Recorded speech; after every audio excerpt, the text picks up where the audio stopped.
Jadi berangkatlah Israel dengan segala miliknya, dan ia tiba di Beersheba.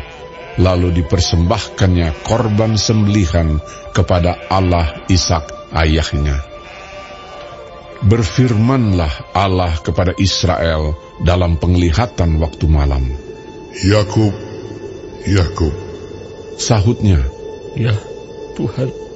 lalu firman-Nya, Akulah Allah, Allah ayahmu.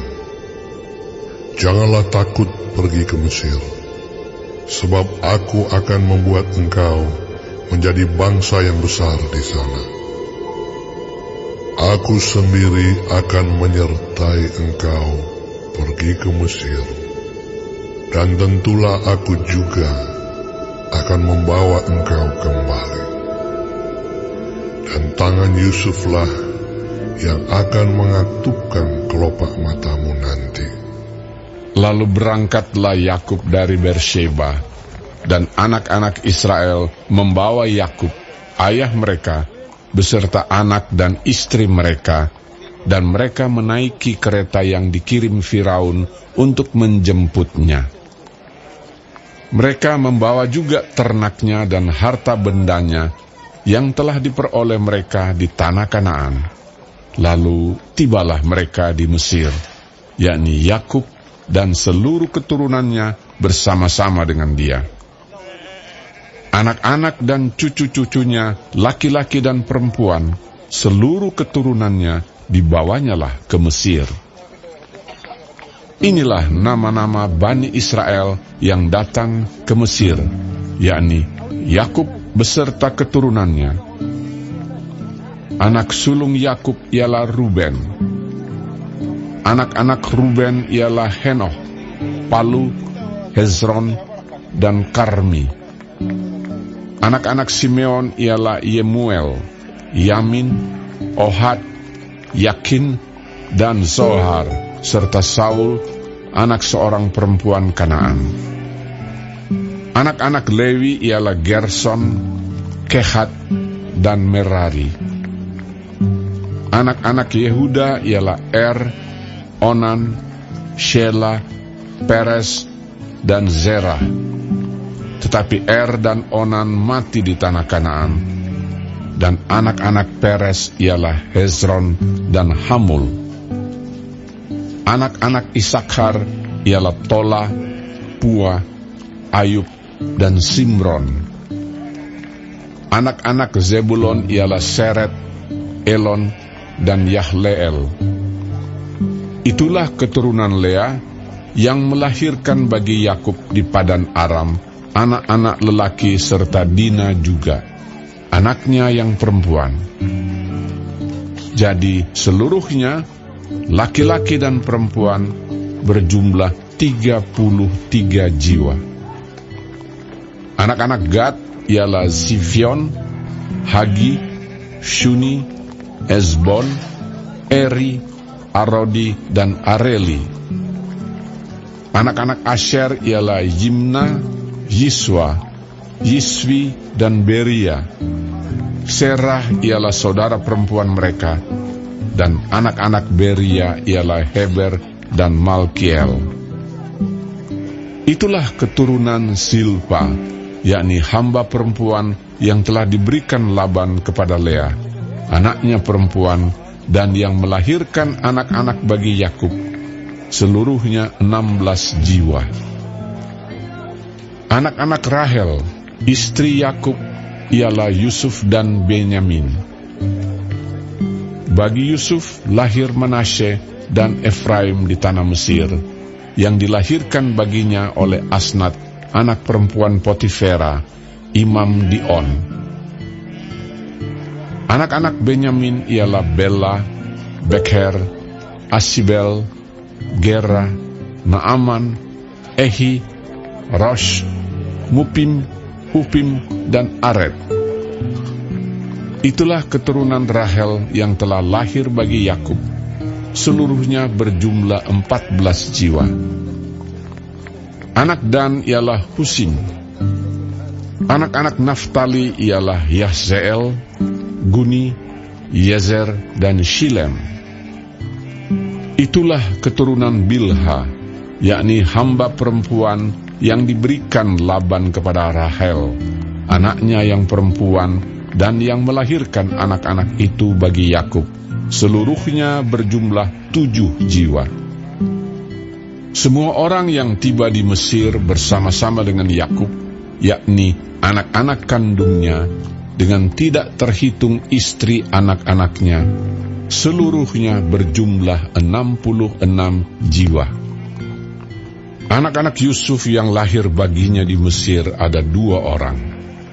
Jadi keluarga Yakub yang tiba di Mesir seluruhnya berjumlah 70 jiwa. Yakub menyuruh Yehuda berjalan lebih dahulu mendapatkan Yusuf, supaya Yusuf datang ke Goshen menemui ayahnya. Sementara itu sampailah mereka ke tanah Goshen. Lalu Yusuf memasang keretanya dan pergi ke Goshen, mendapatkan Israel, ayahnya. Ketika ia bertemu dengan dia, dipeluknya lah leher ayahnya dan lama menangis pada bahunya. Berkatalah Israel kepada Yusuf, "Sekarang bolehlah aku mati, setelah aku lihat mukamu dan mengetahui bahwa engkau masih hidup." Kemudian berkatalah Yusuf kepada saudara-saudaranya dan kepada keluarga ayahnya itu, "Aku mau menghadap Firaun dan memberitahukan kepadanya, saudara-saudaraku dan keluarga ayahku yang tinggal di tanah Kanaan telah datang kepadaku. Orang-orang itu gembala kambing domba, sebab mereka itu pemelihara ternak, dan kambing dombanya, lembu sapinya, dan segala miliknya telah dibawa mereka. Apabila Firaun memanggil kamu dan bertanya, 'Apakah pekerjaanmu?' maka jawablah, 'Hamba-hambamu ini pemelihara ternak, sejak dari kecil sampai sekarang, baik kami maupun nenek moyang kami, dengan maksud supaya kamu boleh diam di tanah Goshen.' Sebab segala gembala kambing domba adalah suatu kekejian bagi orang Mesir.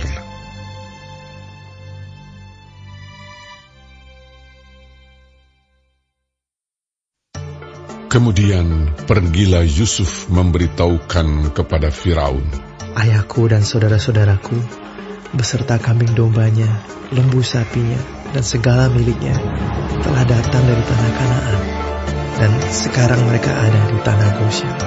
Dari antara saudara-saudaranya itu dibawanya 5 orang menghadap Firaun. Firaun bertanya kepada saudara-saudara Yusuf itu, "Apakah pekerjaanmu?" Jawab mereka kepada Firaun, "Hamba-hambamu ini gembala domba, baik kami maupun nenek moyang kami."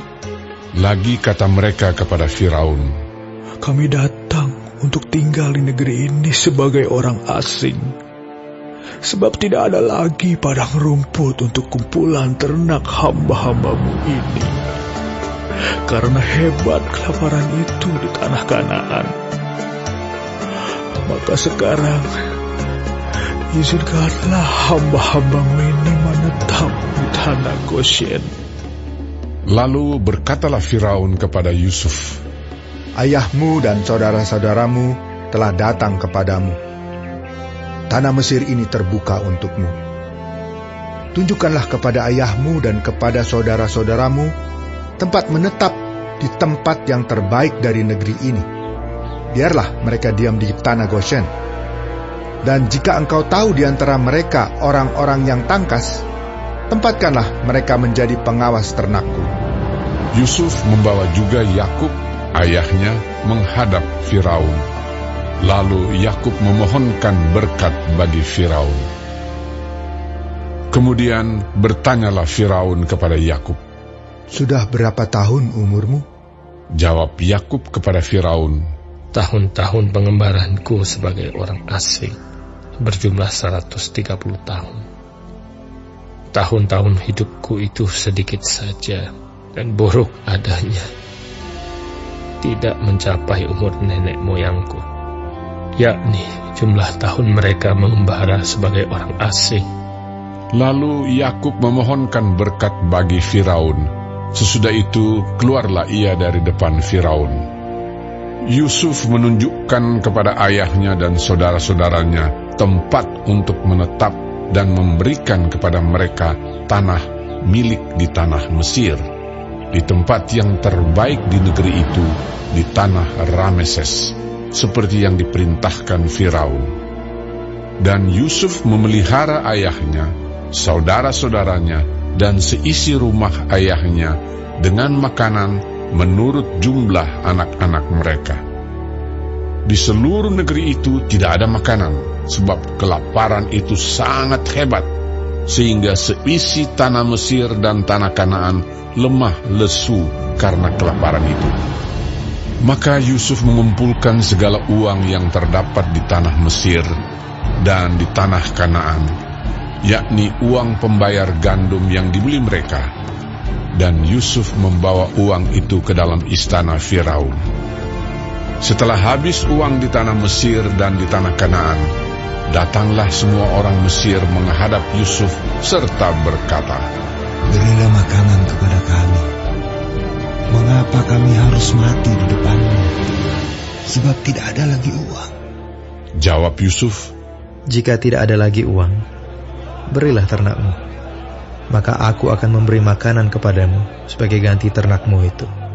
Lalu mereka membawa ternaknya kepada Yusuf, dan Yusuf memberi makanan kepada mereka ganti kuda, kumpulan kambing domba, dan kumpulan lembu sapi dan keledainya. Jadi disediakannyalah bagi mereka makanan ganti segala ternaknya pada tahun itu.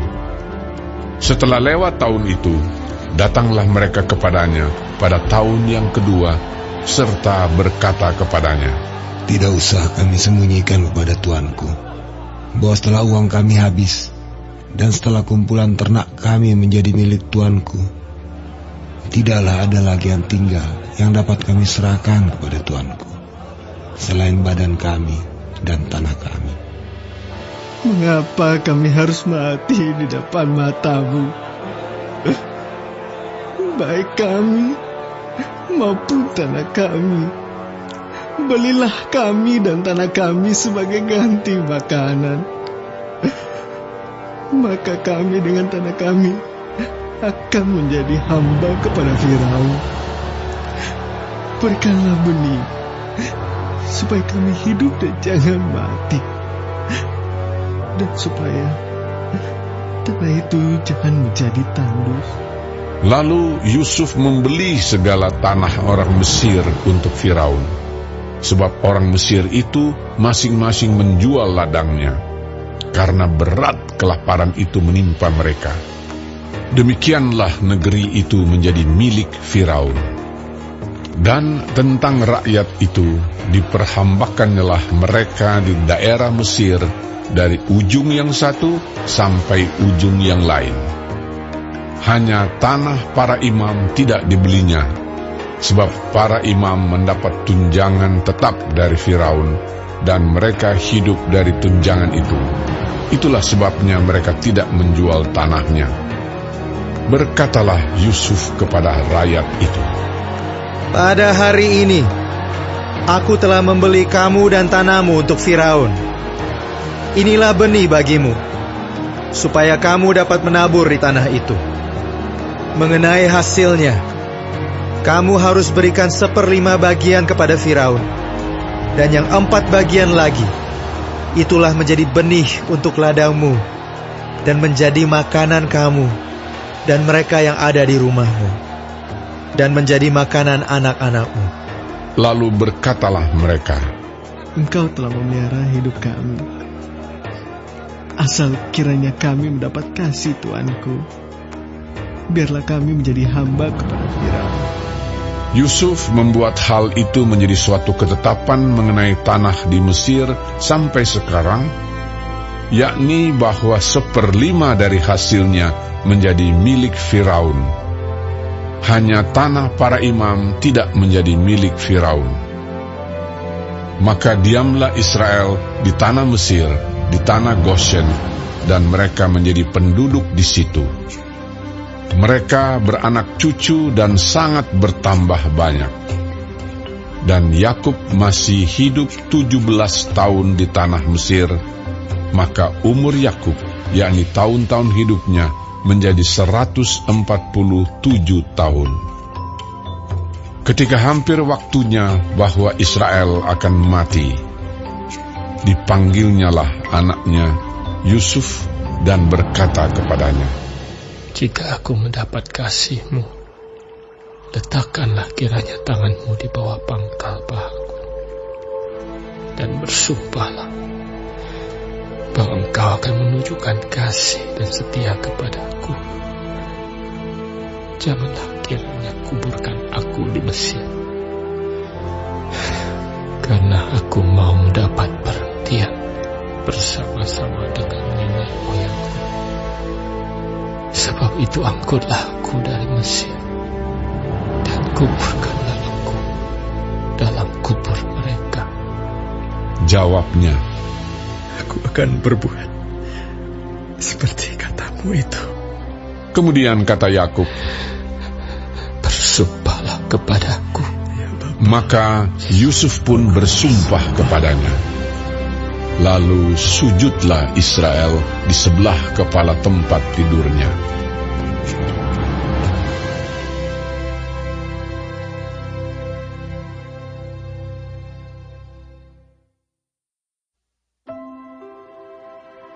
Miktam dari Daud. Jagalah aku, ya Allah, sebab padamu aku berlindung. Aku berkata kepada Tuhan, Engkaulah Tuhanku, tidak ada yang baik bagiku selain Engkau. Orang-orang kudus yang ada di tanah ini, merekalah orang mulia yang selalu menjadi kesukaanku. Bertambah besar kesedihan orang-orang yang mengikuti Allah lain. Aku tidak akan ikut mempersembahkan korban curahan mereka yang dari darah. Juga tidak akan menyebut-nyebut nama mereka di bibirku. Ya Tuhan, Engkaulah bagian warisanku dan pialaku. Engkau sendirilah yang meneguhkan bagian yang diundikan kepadaku. Tali pengukur jatuh bagiku di tempat-tempat yang permai. Ya, milik pusakaku menyenangkan hatiku. Aku memuji Tuhan yang telah memberi nasihat kepadaku. Ya, pada waktu malam hati nuraniku mengajari aku. Aku senantiasa memandang kepada Tuhan. Karena Ia berdiri di sebelah kananku, aku tidak goyah. Sebab itu hatiku bersukacita dan jiwaku bersorak-sorak. Bahkan tubuhku akan diam dengan tenteram. Sebab Engkau tidak menyerahkan aku ke dunia orang mati, dan tidak membiarkan orang kudus-Mu melihat kebinasaan.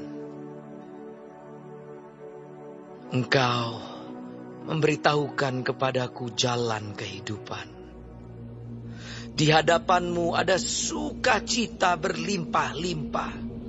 Di tangan kanan-Mu ada nikmat senantiasa.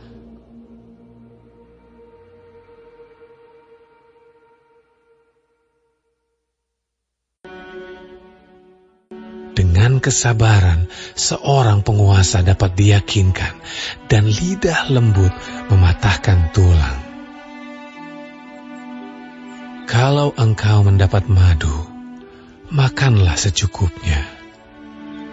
Jangan sampai engkau terlalu kenyang dengan itu, lalu memuntahkannya. Janganlah kerap kali datang ke rumah sesamamu, supaya jangan ia bosan, lalu membencimu.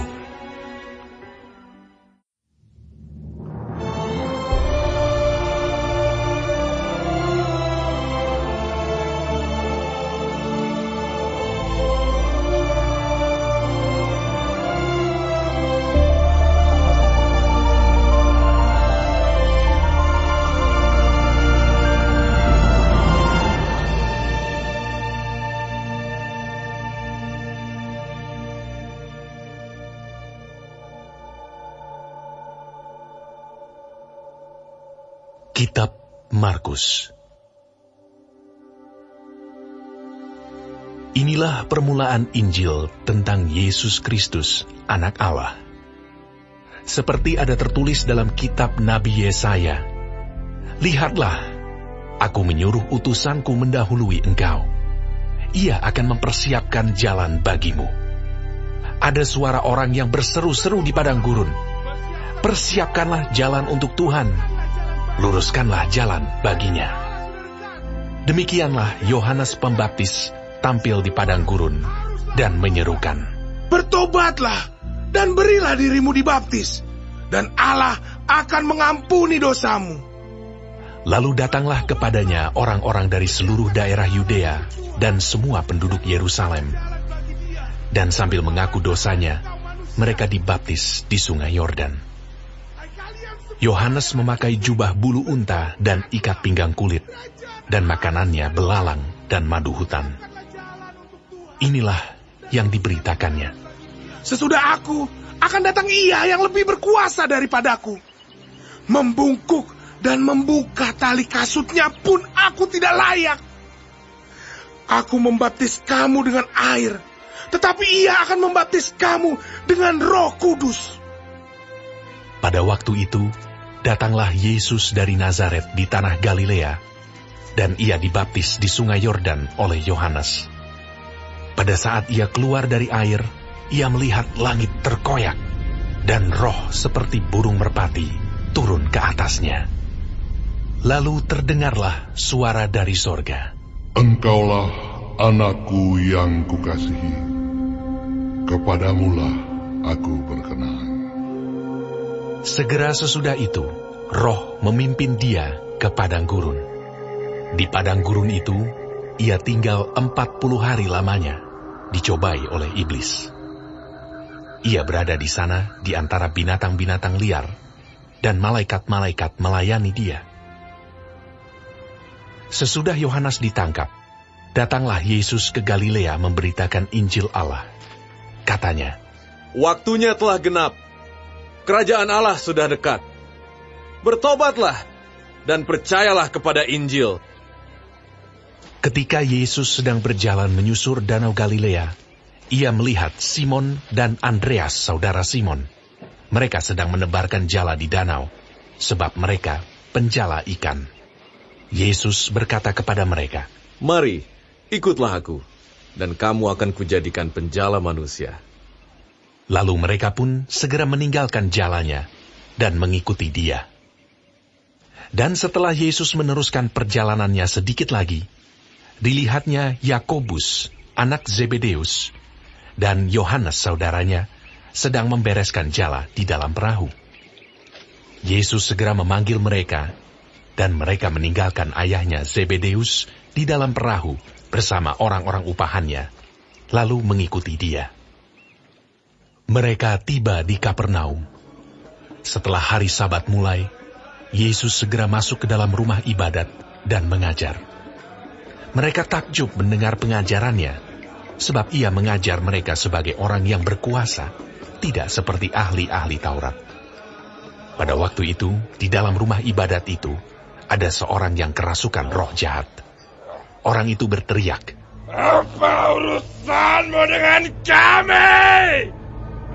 Yesus, orang Nazaret. Engkau datang hendak membinasakan kami.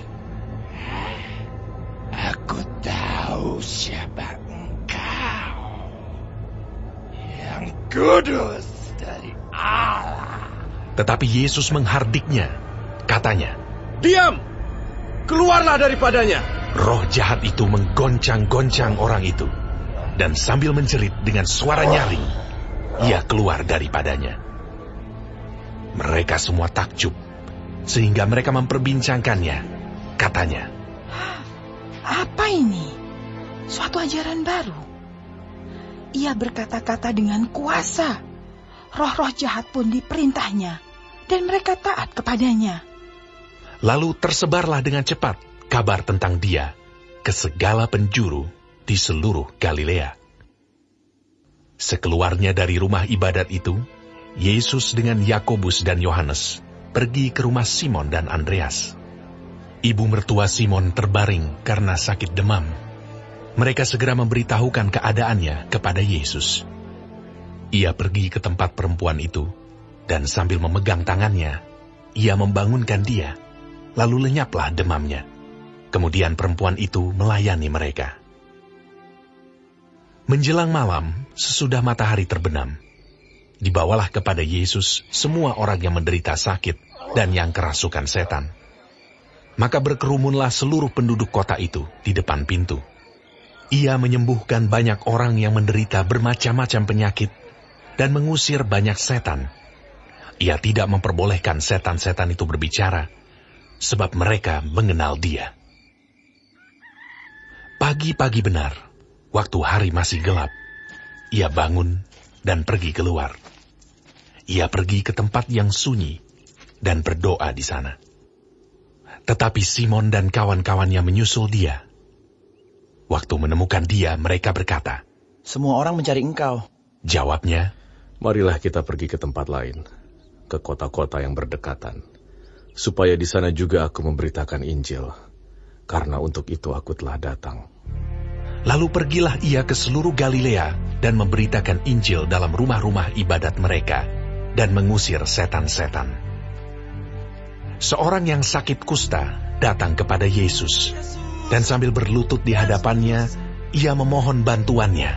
Katanya, "Kalau engkau mau, engkau dapat mentahirkan aku." Maka tergeraklah hatinya oleh belas kasihan, lalu ia mengulurkan tangannya, menjamah orang itu, dan berkata kepadanya, "Aku mau, jadilah engkau tahir."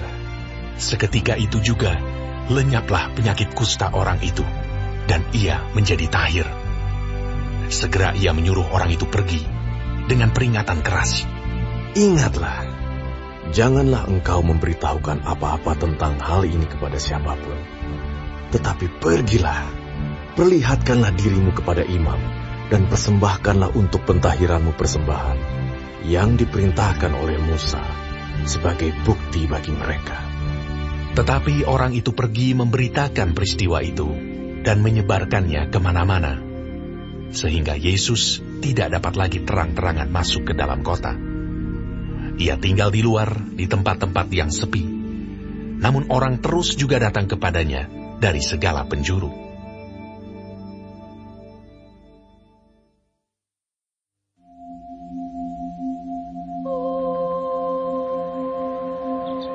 Saudara-saudara, keinginan hatiku dan doaku kepada Tuhan ialah supaya mereka diselamatkan.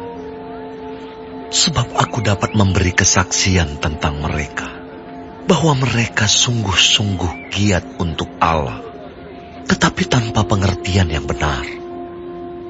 Sebab oleh karena mereka tidak mengenal kebenaran Allah, dan oleh karena mereka berusaha untuk mendirikan kebenaran mereka sendiri, maka mereka tidak takluk kepada kebenaran Allah.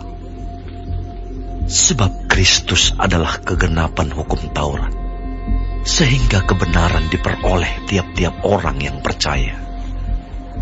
Sebab Musa menulis tentang kebenaran karena hukum Taurat. Orang yang melakukannya akan hidup karenanya. Tetapi kebenaran karena iman berkata demikian.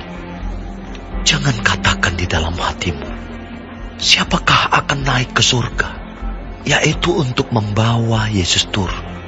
Atau, siapakah akan turun ke jurang maut, yaitu untuk membawa Kristus naik dari antara orang mati. Tetapi apakah katanya? Ini, firman itu dekat kepadamu, yakni di dalam mulutmu dan di dalam hatimu. Itulah firman iman yang kami beritakan. Sebab jika kamu mengaku dengan mulutmu bahwa Yesus adalah Tuhan, dan percaya dalam hatimu bahwa Allah telah membangkitkan dia dari antara orang mati, maka kamu akan diselamatkan. Karena dengan hati orang percaya dan dibenarkan, dan dengan mulut orang mengaku dan diselamatkan.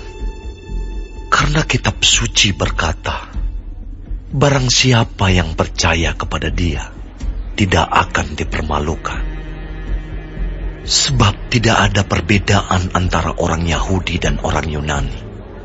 Karena Allah yang satu itu adalah Tuhan dari semua orang, kaya bagi semua orang yang berseru kepadanya. Sebab barang siapa yang berseru kepada nama Tuhan akan diselamatkan.